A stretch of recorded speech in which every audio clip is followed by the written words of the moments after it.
the House Oversight Committee ruled that Joe Biden's Autopen signatures, the ones that pardoned Fauci, 5 of his family members, and wrote executive orders, are null and void, according to the House Oversight Committee. Yeah, let that sink in. I talked about this months and months ago.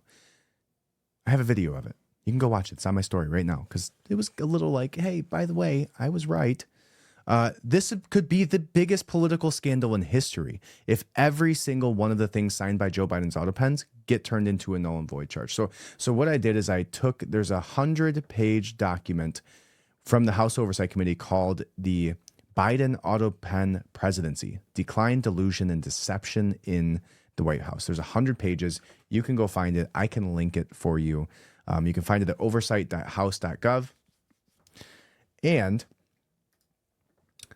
let's go through a little bit of it together. So I had it pull the very spiciest of passages here for us. But let's read this article about it first, which came from CNN, and see what they had to say about it. Because, every now and then we'll pull up some CNN and see what they're saying. This says GOP-led oversight committee says Joe Biden's pardons signed by Autopen are void in final report. Let's read it. Former President Joe Biden, let me pull this up so you guys can read along with me.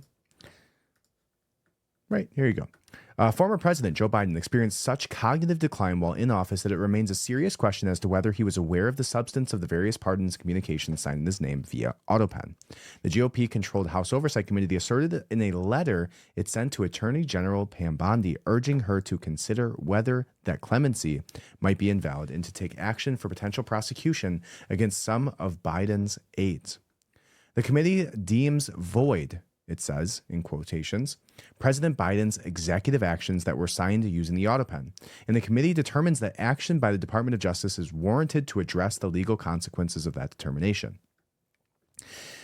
And then it goes on to say that the letter was made public alongside a 93-page report outlining the committee's conclusions from its months-long investigation into Biden's use of the Autopen. It alleges the committee had found a cover-up of the president's cognitive decline and no record demonstrating President Biden himself made all of the executive decisions that were attributed to him. And that's a slippery slope, my friends. If you as and no wonder he pardoned literally more people than anybody in history. Well, there's one person who pardoned more than him, but it was for a very specific reason. To support its assertions, the committee report includes excerpts from interviews with 14 former senior Biden aides, and it released transcripts and videos later Tuesday morning. Although the committee raised serious questions about the Biden administration's process for awarding pardons, it did not cite any direct evidence that anyone other than Biden made the decisions that the staff later put into effect. Instead, the committee pointed to a lack of clear records indicating that Biden was the decision maker. The panel did not subpoena Biden to testify in the probe. That's a good question. Why would you not? Right now, the one that gets the most interesting here would be that, well, basically in the entire Biden family would lose their pardons, which means that they could be prosecuted for all of the crimes. Right, you go back to the actual situation with Hunter Biden, not the prostitutes and the crack. That's over here. But over here was the funneling and peddling of American influence for financial gain to foreign countries. That's treason. Literally could be tried for treason. Oh, by the way, that also doesn't talk about the crimes against humanity that Anthony Fauci was basically blanket pardoned from, which resulted in the massive loss of life of humans as a result of his stupidity. Or not, of COVID, by COVID situation, right? The weaponization of PCR testing, the weaponization of the government against using their freedom, their sovereign bodies to make decisions about their own health without threatening them to lose their livelihood, their ability to travel. The list goes on. So many things. But if we could go after Anthony Fauci, seeing him sweat in front of a judge, a Trump-appointed judge, preferably, that would be like, just a beautiful little gift that you could give the American people. Maybe not as good of a gift as the Epstein files that we're still waiting on. By the way, not forgetting about those. Still going to mention those every time we're on this podcast. But nonetheless, would be a good start. A good start. So let's look at some of the things that were brought up within this document that I just accidentally exited. Let me pull them up for you and we'll talk it through. So one thing that I specifically wanted to ask a few questions of was what are the spiciest things that you could find in these 100-page documents? If pardons, who? If laws, which? Executive orders or regulations, which ones? Now, specifically, the ones that it mentions are the 5 Biden family members, Hunter Biden, Dr. Anthony Fauci, and General Mark Milley, all pardoned through this questionable process. And they concluded on page 6 that courts can hold pardons void if the decisions are made by others. In addition to that, Biden's staff secretary said he did not hand sign all executive orders. He hand signed many executive orders, but he did not hand sign all of them. Okay. The committee calls out a major example. The decision to authorize Secretary of Defense Lloyd Austin to issue a COVID-19 vaccine mandate for members of the armed forces was one of the several instances approved orally with no documentation or signature trail, which, by the way, resulted in a complete dismissal of many great men and patriots who were a part of the military at the time. It goes on to say, and that we could get down a whole path with that and how unbelievable that entire thing was. But those people were supposed to be able to join again and get back pay. I believe I need to look up how that all went because I remember talking about it, but don't remember following through to see.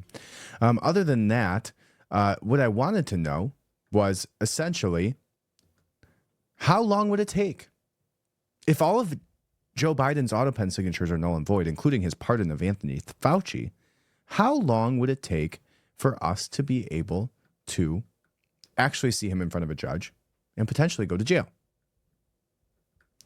Well, what this states is that there is no fixed timetable spelled out in the report for when a review will be completed.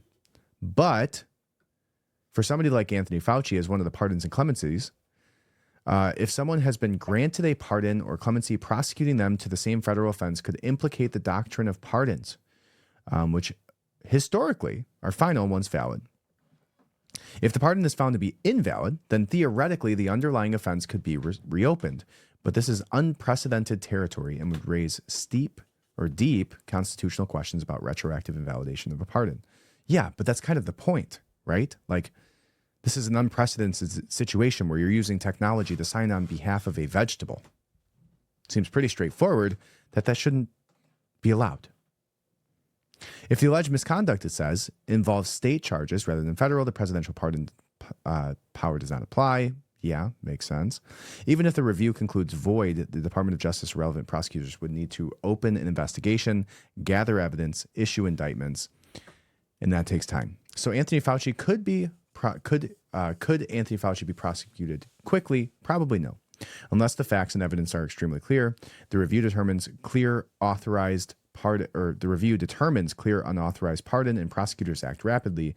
Even then, you'd be looking at months, at minimum, more likely years. I don't care if it takes a decade to see that man tried for his crimes because they were so egregious. But here's how it would all go down if and when it actually does.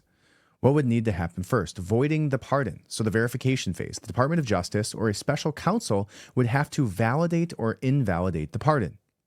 So that's the next step, is the invalidation of these specific cases, right? So from here, they said, we deem these to be potentially void. Now the Department of Justice has to come in and say, yep, this one has no paper trail. These are void. Right? This one does, this one doesn't, essentially.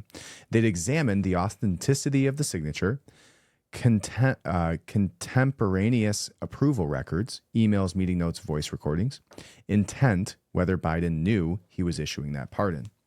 Then the legal hurdle. Historically, a presidential pardon is absolute once issued under Article 2 of the Constitution. This only has possible invalidation would be if the prosecutors can prove the president did not authorize or know about the pardon. Yep, pretty easy. He was a vegetable.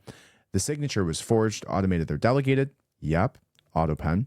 The act was constitutionally defective, not actually a presidential act. Yes, the only person who has that power, because his ultimate power is the president, not his aides, not his secretary, right?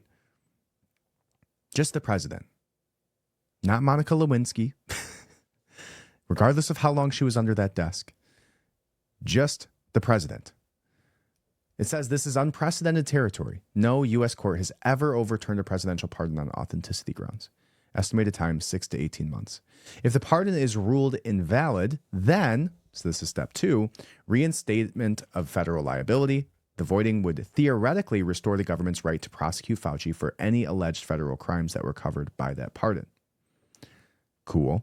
Which offense could apply? The report never cites specific offenses, but common accusations for Fauci's critics relate to federal funding misuse, false statements under Section 18, if testimony before Congress is alleged false, mishandling of public funds or property, and public health misrepresentation would likely be administrative, not criminal. Each of these would be new independent evidence, would need new independent evidence. The pardon being void doesn't equal guilt. Yeah, obviously.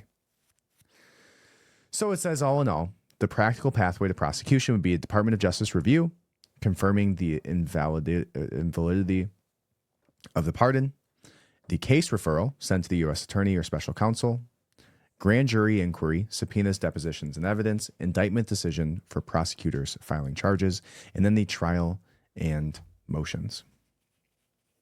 Interesting. Overall, it'd be a couple years. This is what it says.